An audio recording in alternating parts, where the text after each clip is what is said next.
Welcome to study 24 Udaipur. आज के इस वीडियो में हम इकोनॉमिक्स के कुछ एमसीक्यूज करेंगे जो आपके डिफरेंट एग्जाम, चाहे वो पीजीटी इकोनॉमिक्स का हो, फर्स्ट ग्रेड या यूजीसी नेट का हो गया, या अलग अलग आपके जो कंपटीशन एग्जाम होते हैं, उन सभी के लिए आज का जो हमारा वीडियो है वो आपके लिए यूजफुल रहेगा। तो चलिए, सबसे आज का जो हमारा पहला प्रश्न है उसको देखिए। सीमांत लागत औसत लागत से कम होती है जब औसत लागत गिरती है। देखिए, औसत लागत और सीमांत लागत के बीच में अगर आप संबंध देखोगे तो इस तरीके का हमारा डायग्राम होता है। ठीक है, ये आपका सीमांत लागत होता है, मार्जिनल कॉस्ट, और ये हमारा होता है एवरेज कॉस्ट, औसत लागत।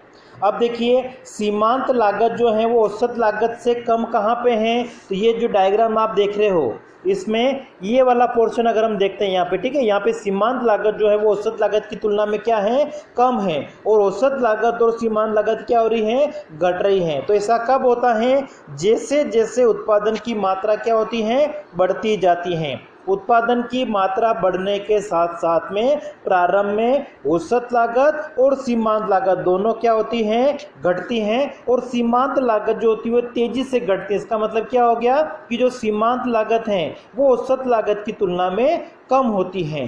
तो यहाँ पे जो आपका आंसर होना चाहिए वो कौन सा होना चाहिए, ऑप्शन ए होना चाहिए कि सीमांत लागत औसत लागत से कम होती है।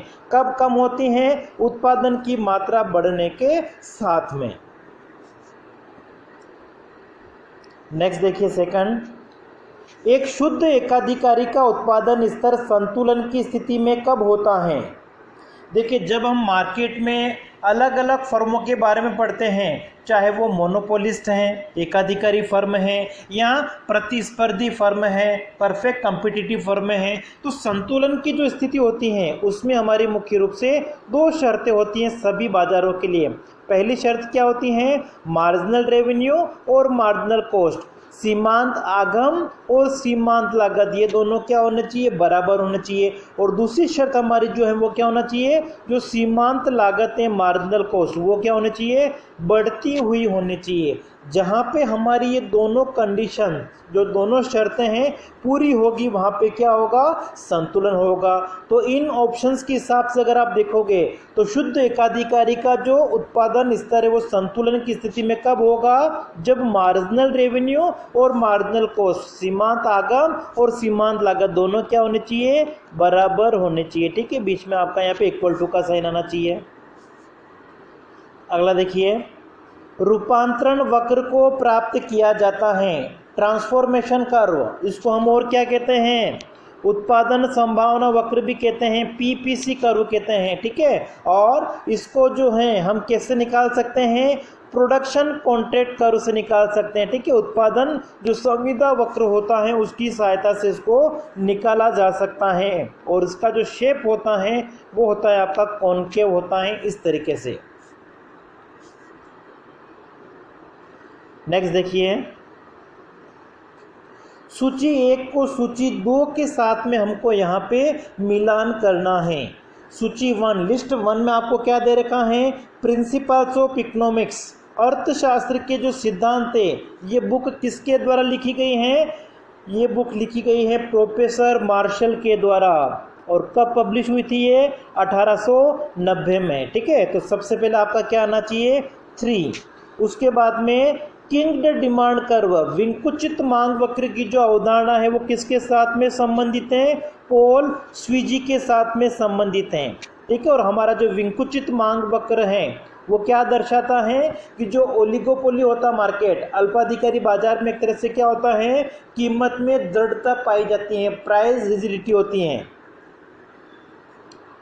फिर उसके बाद में अधिकतम सामाजिक लाभ का जो सिद्धांत है वो किसके साथ में संबंधित है, डाल्टन के साथ में संबंधित है। अधिकतम सामाजिक लाभ का जो सिद्धांत है वो क्या कहता है कि लोगों को जो टैक्स लगाने से त्याग करना पड़ता है, और सरकार जब व्यय करती है उससे जो लाभ मिलता है, सीमांत त्याग और सीमांत लाभ जहाँ पे बराबर हो जाएगा वहाँ पे अधिकतम सामाजिक लाभ की प्राप्ति होगी।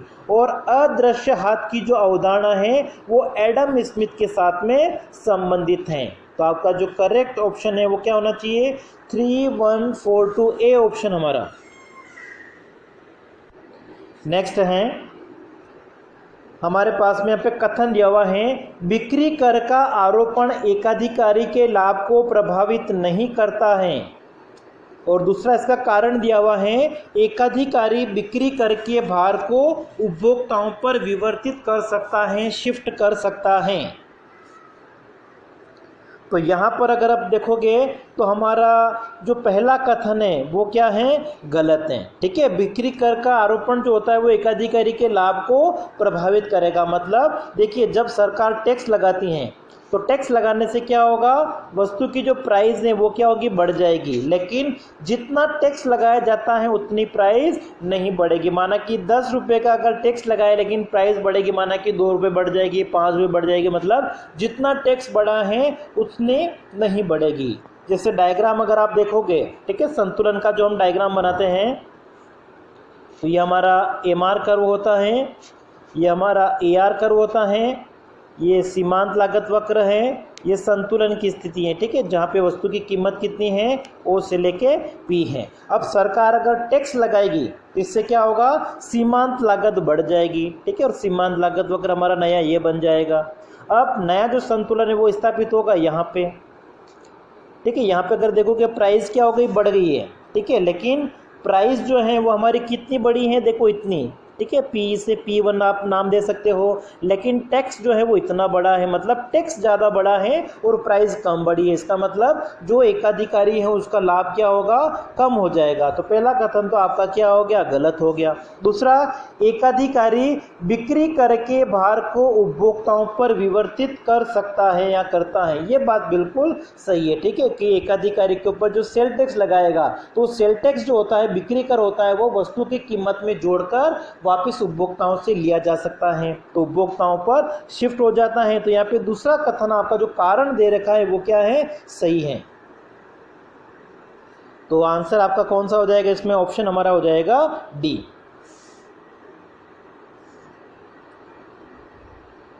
नेक्स्ट देखिए, किसी वस्तु की बाजार मांग फलन। ठीक है, किसी वस्तु का बाजार मांग फलन क्या होता है, मार्केट डिमांड फंक्शन की अगर आप बात करो।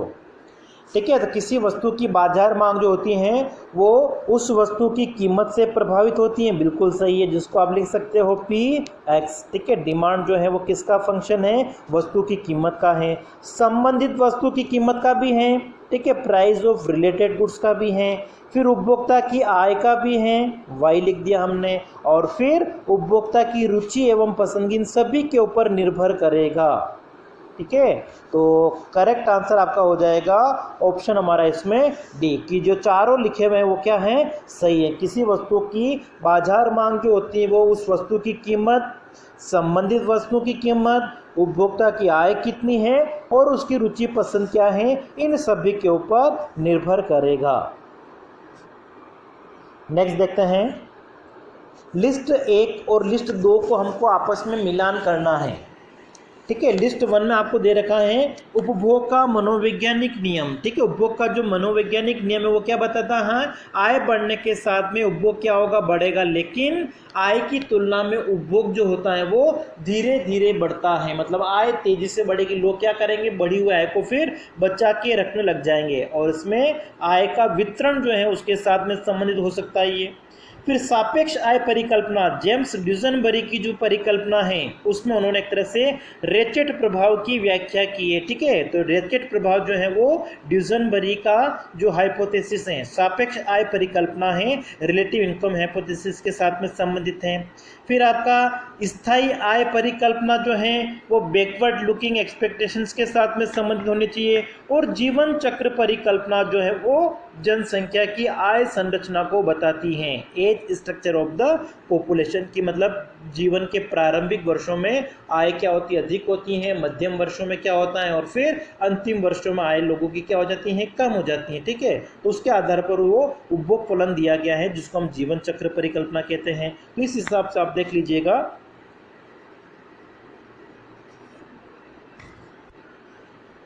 नेक्स्ट है, यहाँ पे हमारे पास में कथन दे रखा है, ब्याज की दर एवं बॉन्ड की कीमतों में विपरीत ठीक है, इन्वर्स रिलेशनशिप होता है, विपरीत संबंध होता है, बिल्कुल सही है। ठीक है, कि जब ब्याज की दर ज़्यादा होती है उसमें जो बॉन्ड की प्राइस होगी, कीमत क्या होगी, कम होगी। ठीक है, रेट ऑफ इंटरेस्ट अगर ज़्यादा है तो बॉन्ड की जो प्राइस है वो क्या होगी, कम होगी। दोनों के बीच में एक तरह से क्या होता है, इन्वर्स रिलेशन होता है। ठीक है, और बॉन्ड की प्राइस एक तरह से क्या होती है, जिसके माध्यम से कोई भी कंपनी या सरकार क्या करती है, पैसा जुटाती है, अपने पास में फंड की व्यवस्था करती है, मतलब ऋण लेती है।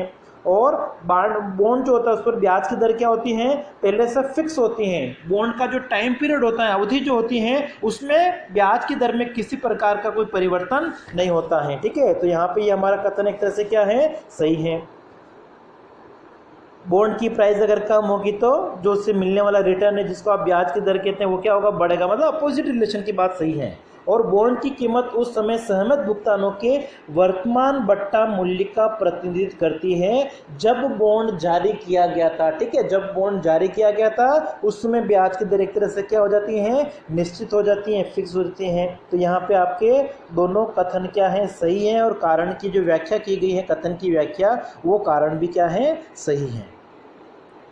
अगला देखते हैं, बेरोजगारी की प्राकृतिक दर पर, ठीक है, बेरोजगारी की प्राकृतिक दर है यहाँ पे, परिकल्पना से दीर्घकाल में फिलिस वक्र लंबवत बनता है।